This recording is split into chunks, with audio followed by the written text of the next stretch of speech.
oportunidade que Ele nos concede nesta noite de estar na sua casa. É uma oportunidade única. Como constantemente eu falo, quantas pessoas desejaram estar aqui nesta noite, por uma razão ou outra, um imprevisto ou outro, não puderam estar aqui nesta noite. Eu louvo a Deus por essa oportunidade. Nós estamos em um culto que nós denominamos, culto da ceia do Senhor. Iremos participar do símbolo do corpo e do sangue, mas que também não deixa de ser um culto evangelístico. Um culto em que nós estamos falando do grande amor de Deus. Um amor transformador. Um amor que nos alcança apesar da nossa insignificância e pequenez.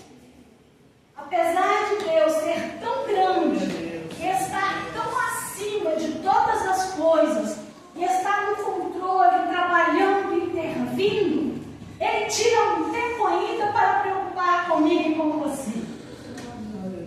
Apesar da nossa insignificância, Ele nos enxerga, Ele nos vê. Na nossa incapacidade, na nossa fraqueza, na nossa imperfeição, mas ao olhar para mim e para você, Ele vê a nossa importância diante da sua pessoa. De repente as pessoas olham para você, olham para mim, não enxergam, não dão valor nenhum. Mas quando Deus Ele olha para nós, Ele coloca na nossa vida um alto preço. Amém. Glória a Deus. Nós somos comprados pelo sangue de Jesus Cristo. A palavra de Deus diz que Ele não quer que ninguém se perca, mas que todos venham ao conhecimento dessa verdade. Quando nós alcançamos essa verdade vai transformando e vai trabalhando dentro dos nossos corações, mudando por completo a nossa vida, não só por dentro, porque a mudança ela começa de dentro e exterioriza. Ela vai para o exterior. As pessoas começam a observar a mudança que esse Cristo, que esse Deus, que esse Salvador começa a fazer na minha e na sua vida. E foi isso que aconteceu. Ao encontrarmos com Jesus, nós tivemos, as nossas vidas transformadas, mudadas. E é por isso que nós estamos aqui nesta noite. Para engrandecer este Rei, para exaltar o nome deste Senhor, que é digno de toda honra e de toda glória.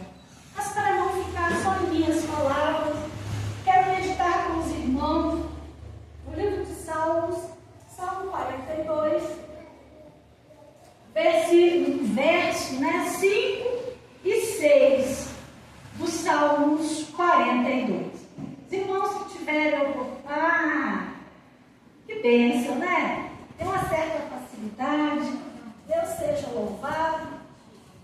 Eu louvo a Deus, irmãos, porque aqui no nosso meio, muitas vezes as pessoas chegam, vê um grupo pequeno, mas eu louvo a Deus de todo o meu coração, porque aqui tem homens e mulheres que colocam toda a sua vida em prol da obra de Cristo, para o melhoramento. Se os irmãos não sabem, isso aqui foi uma doação.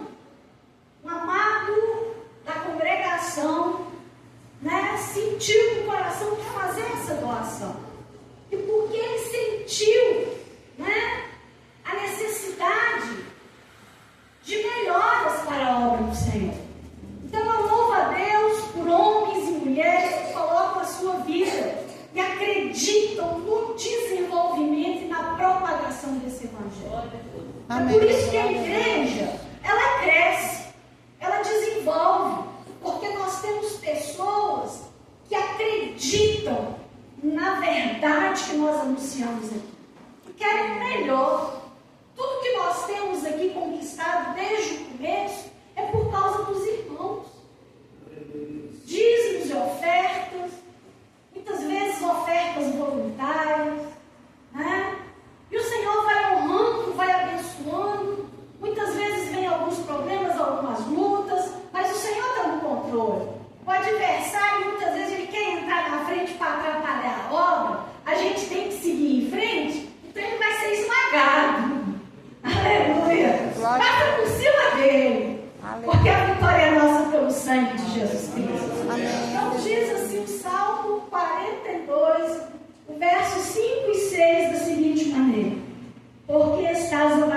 minha alma? Por que te perturbas dentro de mim? Espera em Deus, pois ainda o louvarei a Ele, meu auxílio e Deus meu. Sinto abatida dentro de mim a minha alma. Lembro-me, portanto, de ti nas terras do Jordão, e no monte Hermon, e no outeiro de Mizar. Somente aqui, para que a gente possa, aqui está falando pequeno monte, né? Mas muitas vezes tem alguma diferença, mas é a mesma coisa. Os irmãos têm liberdade de se assentar para nós poder meditar na palavra do Senhor.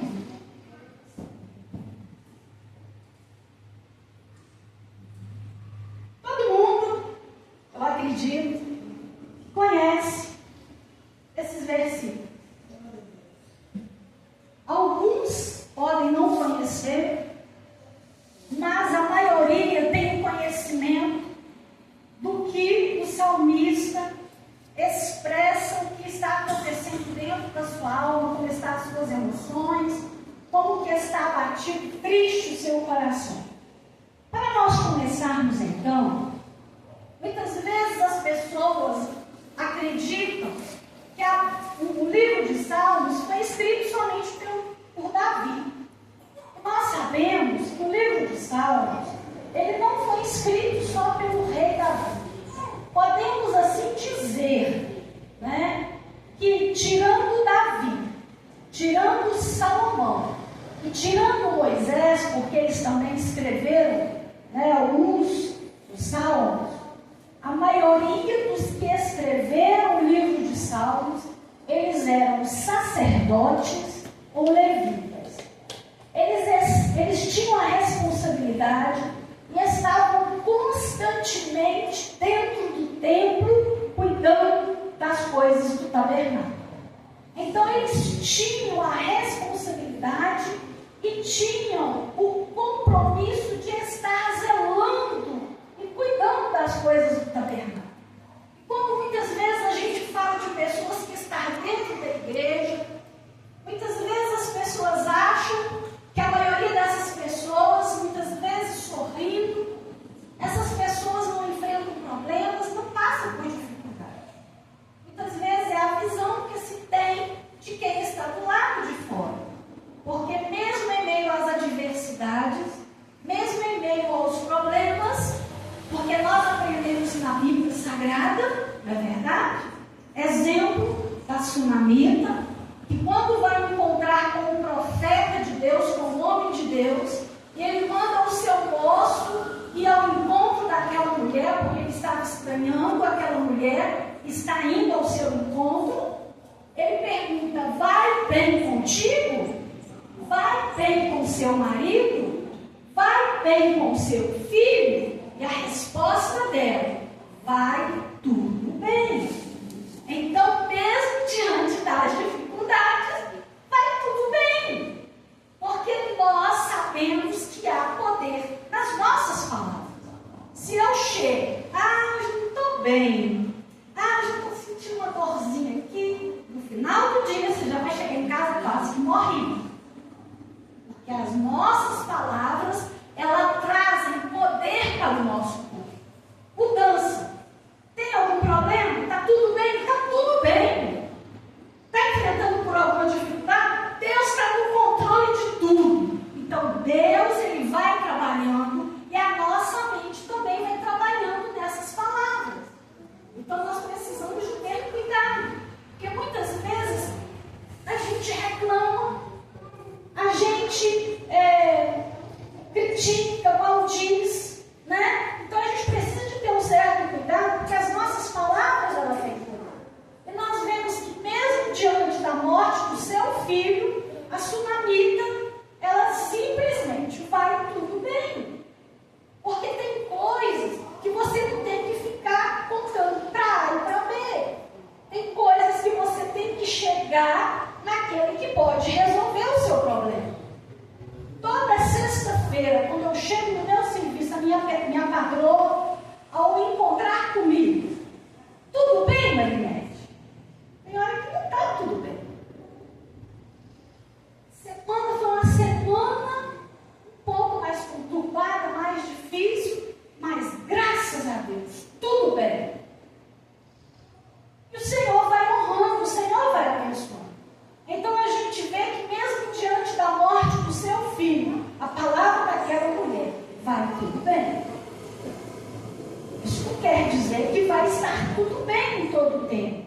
mas a gente acredita que as coisas irão melhorar.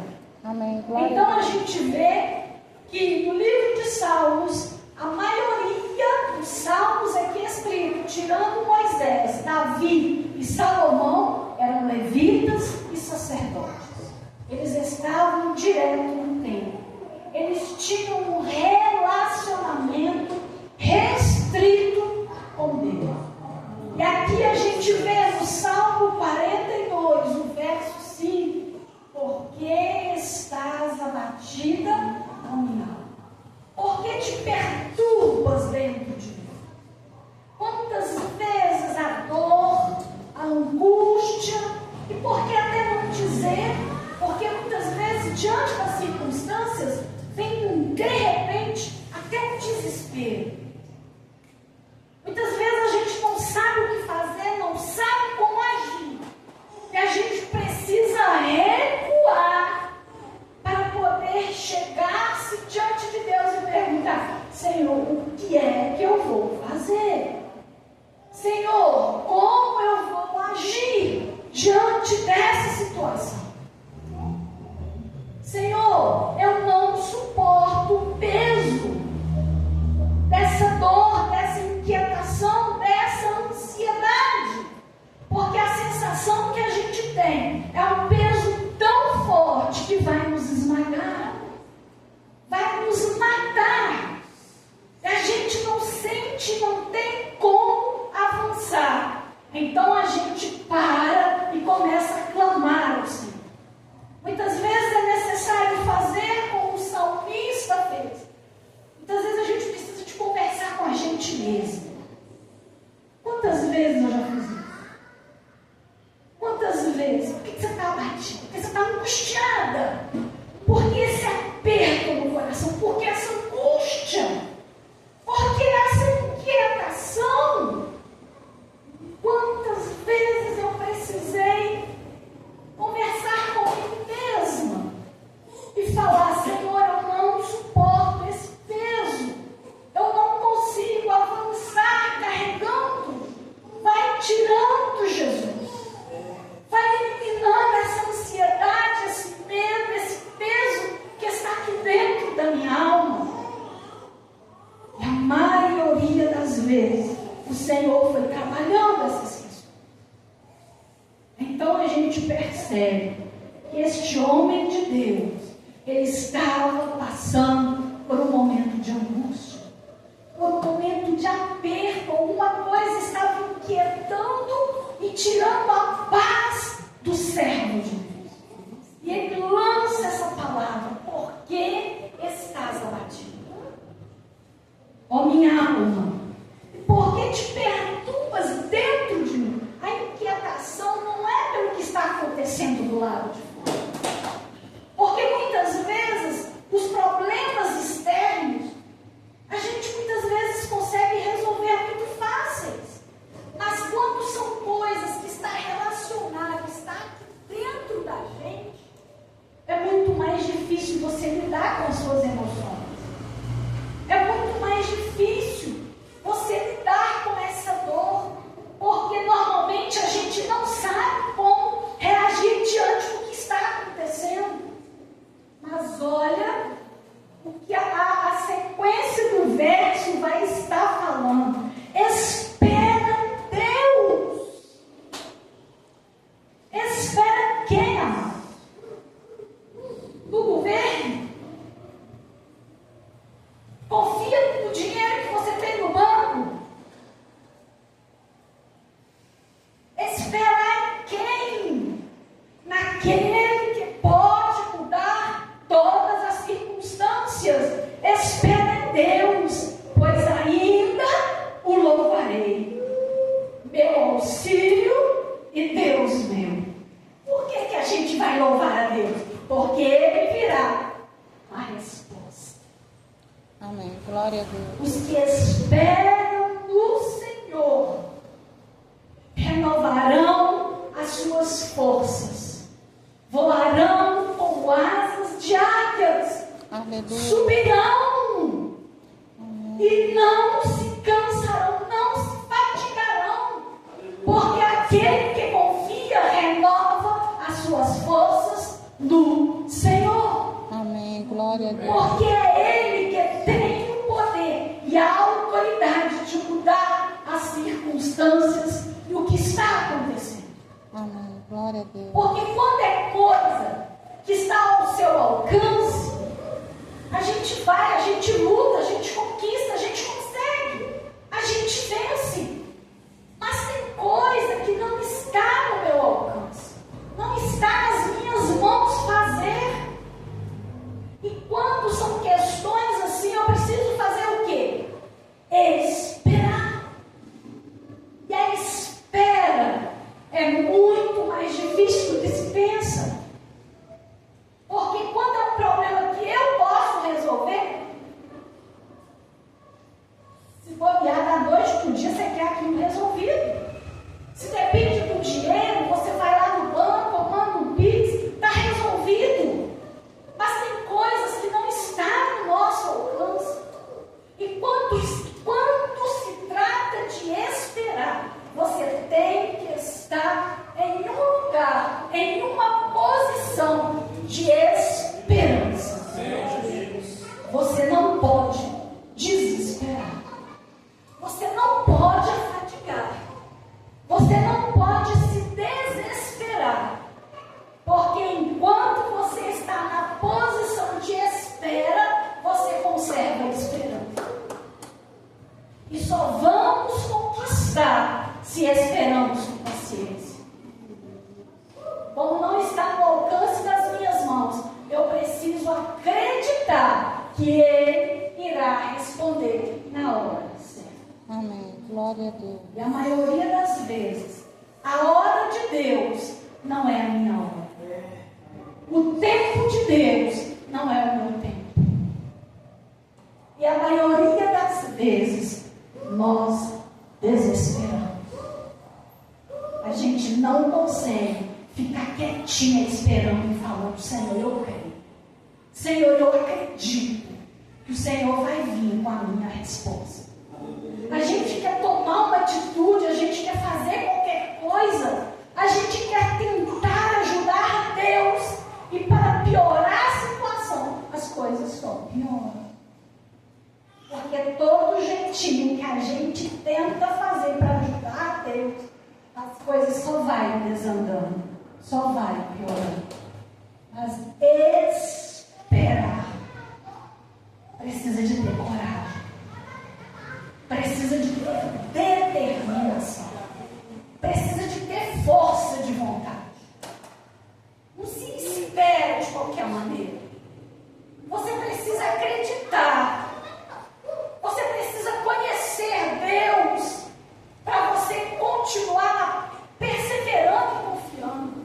E aí o salmista fala, maravilhoso: espere em Deus, pois ainda o louvarei. Meu auxílio e Deus deu. O salmista, ele afirma que Deus é o seu Deus. Que Deus, Ele é o seu auxílio. É aquele que o ajuda na caminhada. Por mais difícil que seja, ele acredita que Deus está cuidando da sua vida. E é por isso Glória a Deus. que ele espera. Amém. Maravilhoso. Aleluia. Quando nós chegamos a um nível de confiança para esperar no momento e no tempo o agir de Deus na minha e na sua vida. Amém, Senhor. A palavra ainda continua dizendo: sinto abatida dentro de mim a minha alma. Lembro-me, portanto, de ti nas terras do Jordão e no Monte Hermon e no outeiro de Mizar, ou no pequeno monte. Muitas vezes a gente lê, muitas vezes a gente não entende. Lembro-me de ti. Ele fala novamente. A gente vê que o assunto é um assunto muito sério. Porque ele reafirma: ó meu Deus, dentro de mim a minha alma está abatida. A minha alma está angustiada, eu estou sentindo dor.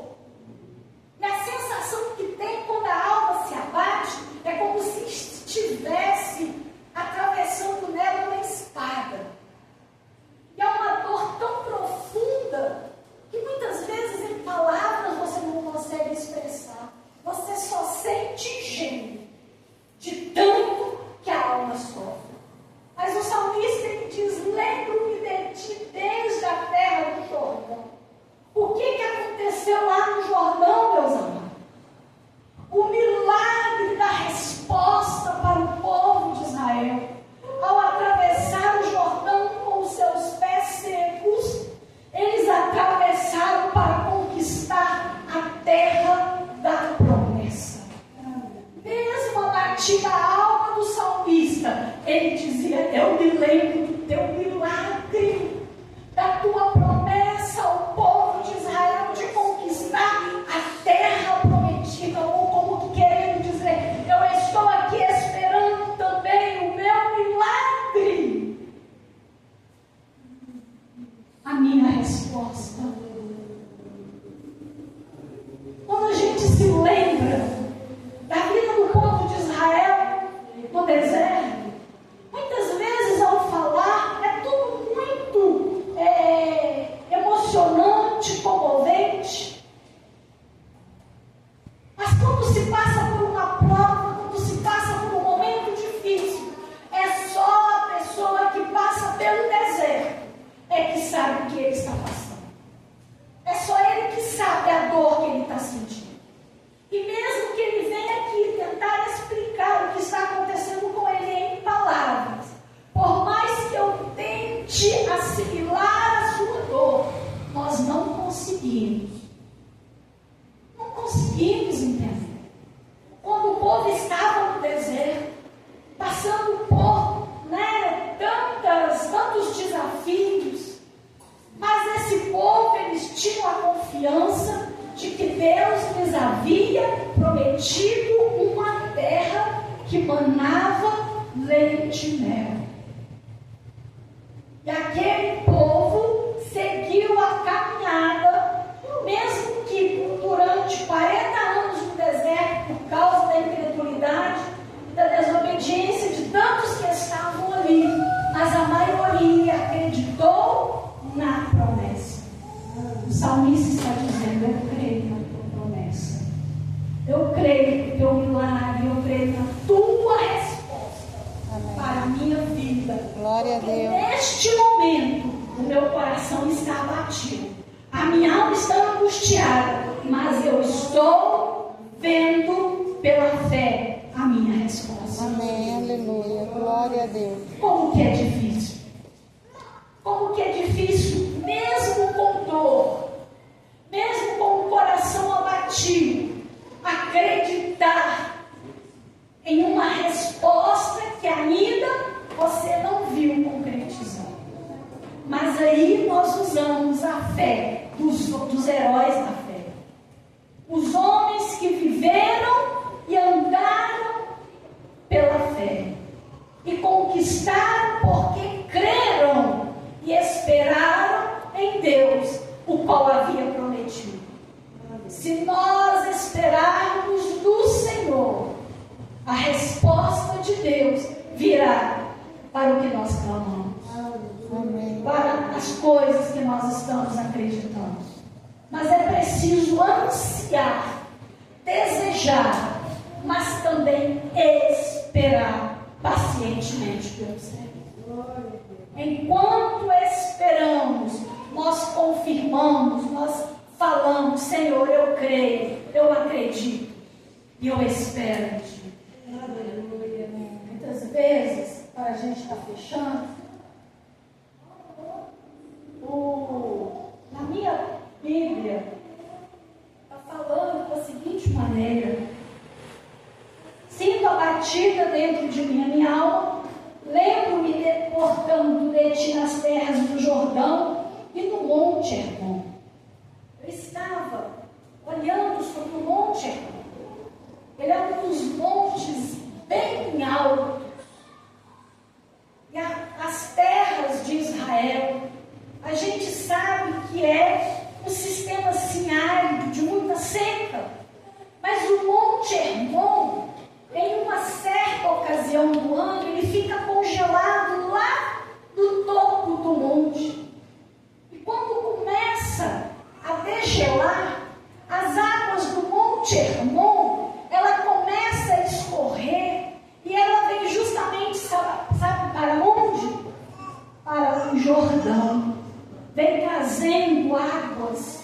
degelada do gelo para um monte Hermon, trazendo vida, trazendo esperança para o povo, aonde vive em uma terra árida e seca.